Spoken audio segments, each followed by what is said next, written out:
Okay, Assalamualaikum warahmatullahi wabarakatuh. Kita tengok macam mana kita nak selesaikan bagi satu objek yang tergantung, yang mana tali yang tak sama panjang dan juga sudut yang tak sama. Okay, kenapa sudut itu berbeza, itu 40 dan 25 adalah kerana tali T1 dan T2 ni tak sama panjang, di mana T1 ini lebih pendek berbanding T2. Bagaimana kita nak selesaikan masalah ini, ataupun bagaimana kita nak mencari nilai T atau tegangan pada tali, dan ini melibatkan dua tegangan yang berbeza, T1 dan T2. Maka sebelum ini kamu tengok macam mana kita mencari menggunakan leraian daya pada paksi Y, iaitu Fy pada kedua-dua tali. Okey, sekarang kita akan tengok macam mana untuk menyelesaikan masalah yang melibatkan dua tali yang berbeza panjang dan akan berbeza sudut. Maka T1 dan T2 adalah nilai yang tidak sama.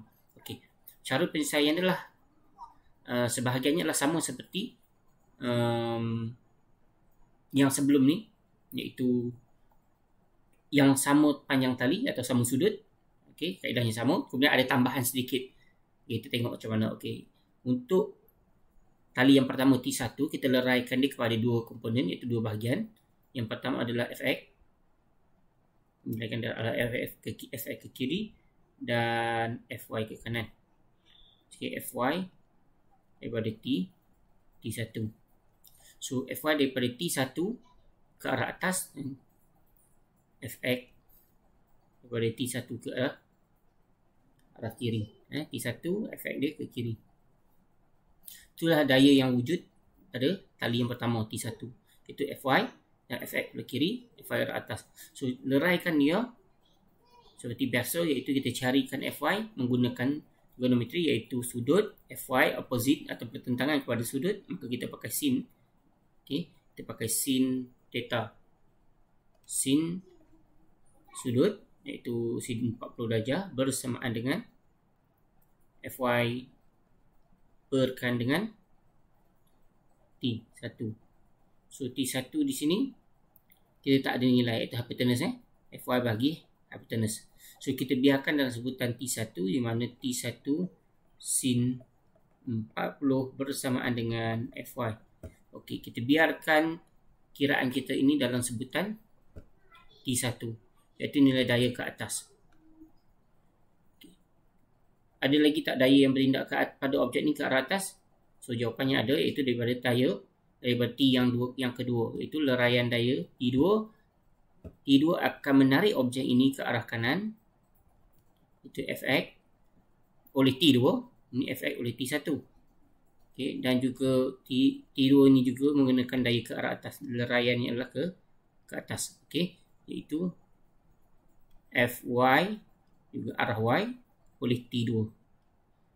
Okay, so sekarang kita nak cari Fy oleh T2. Ini Fy1 T1, atau kita labelkan Fy1. Ini Fy T2, maka kita pakai Fy2 lah. Okay, so macam mana kita nak cari Fy T2 atau Fy2 menggunakan tiga-tiga itu bersudut 25, maka sama. Ini persamaan yang pertama tadi. So kita gunakan segitiga yang belah kanan ni. So segitiga yang di sini. Okey, Fy opposite kepada sudut 25 darjah, maka kita pakai sin 25 bersamaan dengan Fy T2, kita labelkan Fy2 lah. Fy2 ini perkan dengan hypotenuse.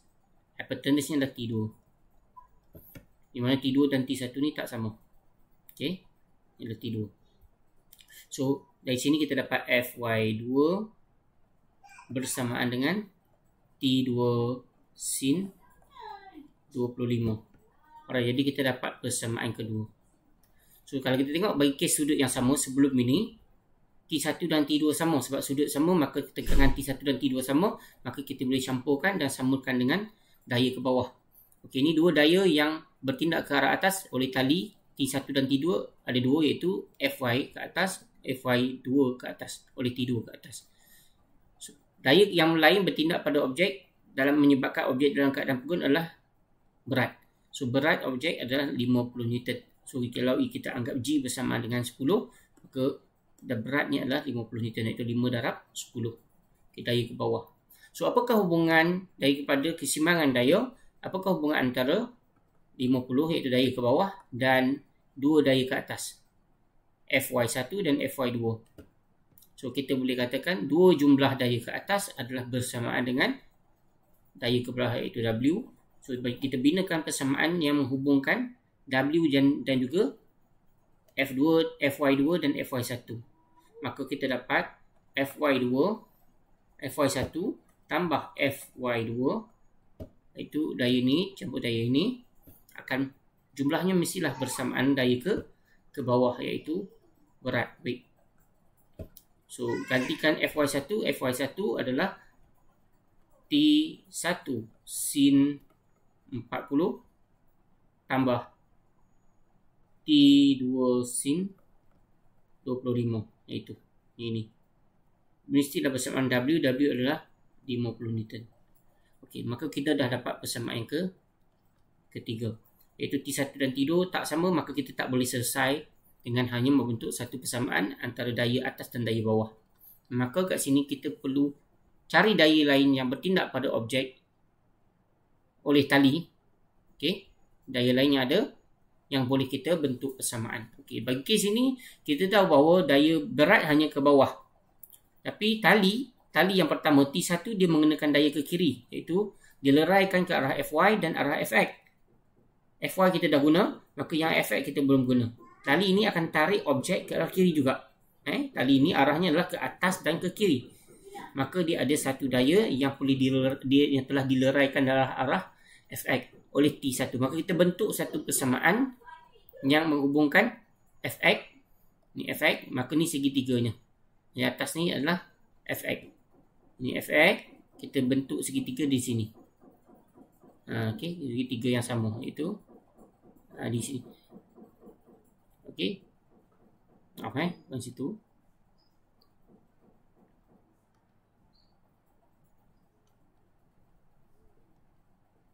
Bukan panjang ni salah tu. Okey, yang ini.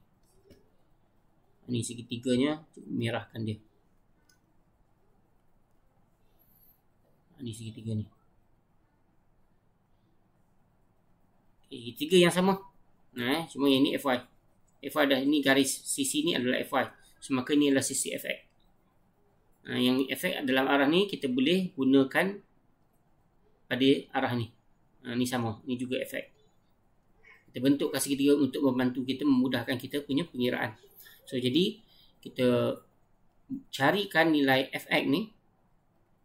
Hasil nilai Fx, hasil leraian Fx ini oleh tali T1. Tapi Fx kita tak tengok kat sini, kita tengok dekat atas ni supaya nampak segitiga. Segitiga ni kat sini. Okey, jadi daripada sudut 40 Fx berada sebelah kepada 40 atau adjacent dan juga T1. Hubungkan dengan T1, maka kita bentuk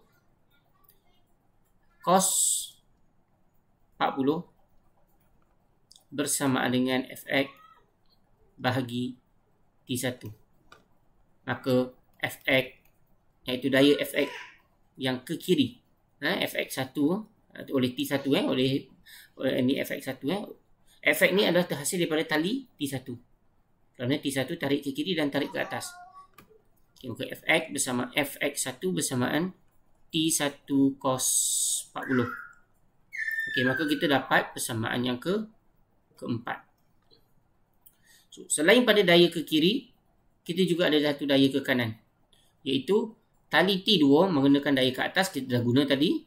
Iaitu cari Fy2 tadi. Sekarang kita tengok leraian T2 ni dalam arah X pula. So, ataupun Fx2. Okey, Fx oleh T2, maka kita cari menggunakan segitiga yang ada. Yang tadi, iaitu ni segitiga dia. Okey, ini segitiga dia. Okey, yang mana kita perlu cari hubungan di antara T2, sudut dan juga Fx2. Itu Fx2 dalam arah ni. So, sebabkan Fx2 ni susah tak apa nampak, maka kita pindahkan ke atas ni pada segitiga ni. Ni sama juga dengan Fx2 ni. Cari yang ni. Segitiga ni. Inilah Fx2. So, kita cari Fx2 ni. Kita cari Fx2 ni. Hubungan dia dengan sudut dan juga T2 atau hypotenuse. Okey. T2 ataupun hypotenuse. So, maka kita tahu Fx dan sudut Fx2 ni, Fx adalah dengan sudut adalah adjacent, sama. So, cos 25, ni cos 25 adalah bersama dengan adjacent bahagi hypotenuse, iaitu Fx. Fx ni satu, ni Fx2. Fx2 bahagi T2. Okey, so maka kita dapat Fx2 bersamaan dengan T2 cos 25. Ini persamaan yang kelima. Okey. Ini adalah dua daya yang bertindak dari arah kiri dan arah kanan. Yang arah atas dan arah bawah kita dah selesaikan di sini, dah membentuk persamaan. Iaitu persamaan akhirnya lah yang ini, iaitu persamaan ketiga. Dan persamaan dan daya yang ke kanan dan ke kiri juga boleh kita cari, iaitu kita guna kaedah yang atas ni lah. Iaitu daya ke kiri Fx1 yang ini dan Fx2 ke kanan. So satu daya ke kiri, satu daya ke kanan. Dia tak ada lagi daya-daya lain. Yang ada pada objek ni adalah arah kiri dan arah kanan hanya oleh tali ni saja.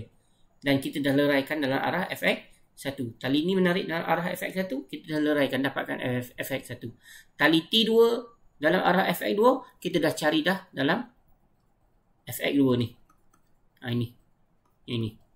Okey. So jadi kita dah tahu tali kedua-dua tali ni akan tarik, satu tarik ke kiri, satu tarik ke kanan, tetapi objek masih lagi dalam keadaan pegun, bermakna daya Fx1 dan daya Fx2 ini daripada konsep keseimbangan daya, kita tahu bahawa Fx1 dan Fx2 ini bernilai sama. Maka kita samakan kedua-dua persamaan Fx1 sama dengan Fx2, maka kesimpulannya kita dapat T1 cos 40 iaitu Fx1 mestilah bersamaan dengan Fx2 iaitu T2 cos 25. Maka kita dapat persamaan ke-6. So di sini kita ada dua unknown, iaitu dua pemboleh ubah, iaitu dua pemalar iaitu T1 dan T2. Di sini pun T1 dan T2. Maka kita dah ada persamaan ke-6 dan 3 dan 6. Maka daripada kedua-dua persamaan 3 dan 6 ini, okey, dan 3 dan 6 kita selesaikan melalui persamaan serentak, sama ada secara penolakan ataupun bahagi, asalkan kita menghapuskan satu T1 atau T2, maka di situ nanti kita akan dapat salah satulah T1 atau T2. Kita akan dapat T1 atau T2 untuk kita dapatkan nilai dia. Kemudian kita akan ganti yang semula dalam persamaan ni. Okey, kita tengok macam mana nak buat. Okey, selesaikan persamaan ke-6 dan persamaan ke-3. Alright. So sekarang kita tahu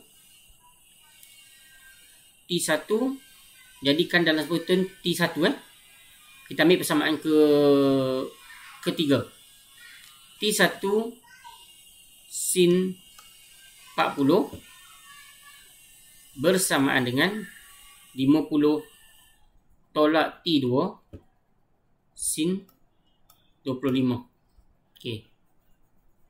Sin 25. Ini kita tinggalkan T1 sin 40 sebelah kiri.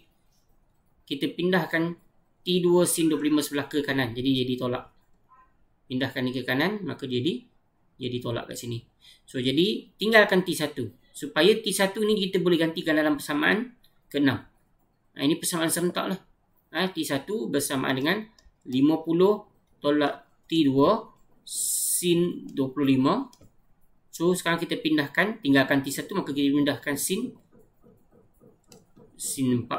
So sebenarnya sin 25 dan sin 40 ni kita boleh tekan kalkulator dan dapatkan dia punya value dia, dia punya nilai dia. Okey.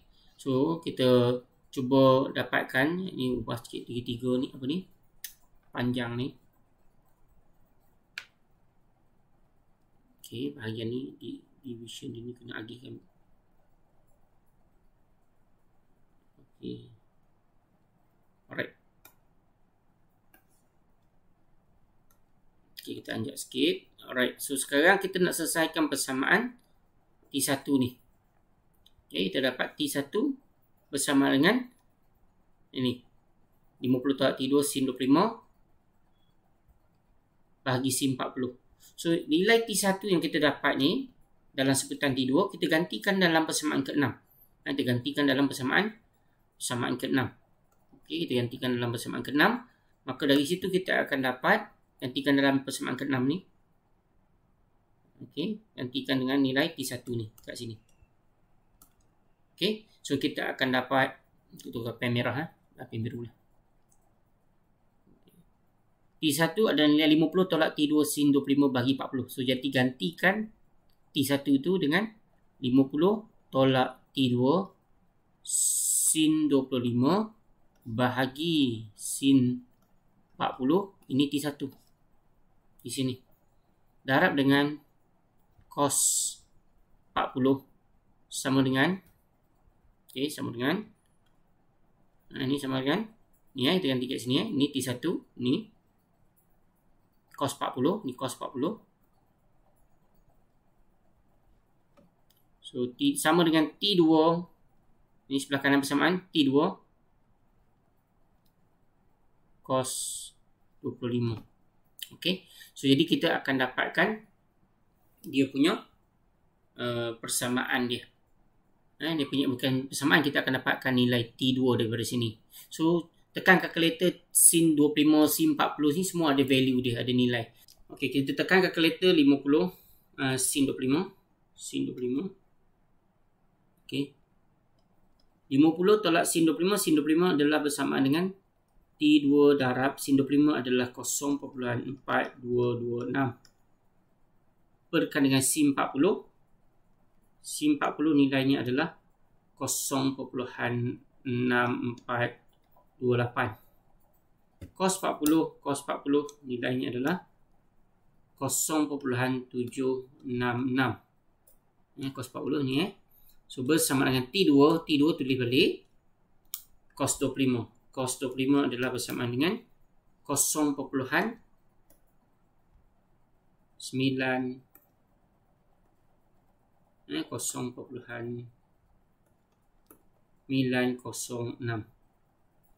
Okey, so jadi kita dah dapat, dah gantikan semua sin 25 kita tekankan, kita sin 40 tekan, kita cos 40 tekan, cos 25 tekan. Yang kita tak ada adalah nilai T2, tapi dalam satu persamaan ni kita dah selesaikan persamaan serentak dan hanya tinggal satu pemalar T2 di sini. So, jadi kita boleh dapatkanlah nilai tu. So kita cuba selesaikan satu-satu. So ini kalau ikutkan kurungan kena besar, ini kena darab semua. So, okay, so kita boleh pindahkan ni ke atas. So kita akan pindahkan 50 tolak. So yang ini kurungan 0.4226 T2, biasakan tulis di belakang, darab 0.766. So T2 sana 0.906, T2 darab dengan dipindahkan ke sebelah. Pindahkan ke sebelah, kita akan dapat 0.906 darab dengan ni nilai ni 0.6428. So kita akan dapat yang ini nilainya adalah 0.582 T2. Okey.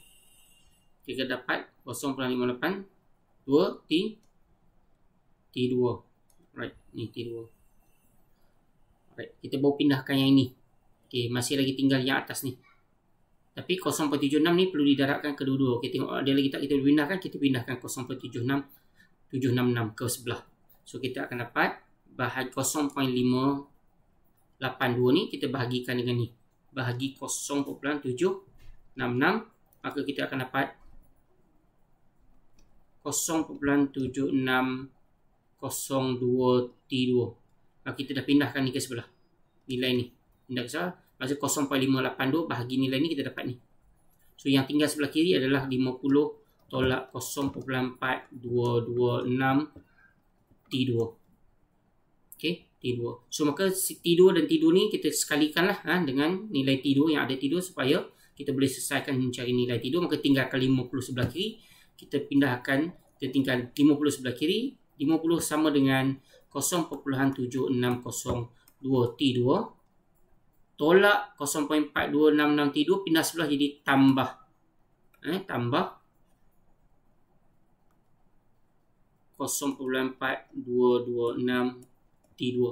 Maka kita jumlahkan ni dalam sebutan T2, maka kita boleh tambahkanlah iaitu 0.7602 tambah dengan 0.4226. So kita akan dapat 50 bersamaan dengan yang ini, jumlahkan ni kita akan dapat 1.183 T2. Maka dari sini kita akan dapatkan nilai T2 iaitu T2 bersamaan 50 bahagi 1.183. So kita 50 bahagi, so kita akan dapat T2 bernilai 42.27 Newton. Okay. So dari sini kita dapat T2 42.27 Newton. Maka kita gantikan nilai T2 ni dalam mana-mana persamaan yang ada, T2 dan T1. Dari situ kita akan dapat nilai T1. Okey, contoh kita nak ambil persamaan ke-6. Okey, persamaan ke-6. Kita gunakan persamaan ke-6, gantikan T2 dalam persamaan ke-6 kat sini. Maka kita akan dapat nilai T1. Okey, so kita cuba. T1 cos 40 bersama dengan T2. T2 adalah 42.27 cos 25. Di sini kita dapatkan T1 iaitu T1 bersama dengan 42.27 cos 25, tekan kalkulator, bahagi dengan cos 40. Maka akhirnya kita akan dapat 42.27 cos 25 bahagi dengan cos 40. Maka jawapannya adalah T1 bernilai 50. T1 bernilai 50. Ngam-ngam. Okey. So jadi 50.0096. Okey, 50 Newton lah. So jadi T2 42, T1-nya adalah 50. So inilah nilai yang kita dapat. Kita pergi balik kepada soalan ni 42.27 42.27 dah T2 42.27 dah T2. So jadi T2 ni adalah bersama dengan 42.27 Newton dan T1 nilainya adalah 50 Newton. Okey, inilah tegangan tali daya ke arah T ni. Ni tegangan tali ni. Tegangan dalam tali. T1 nilainya 50 dan T2 nilainya 42.27. Okey, itu saja. Boleh cuba. Sekian, terima kasih.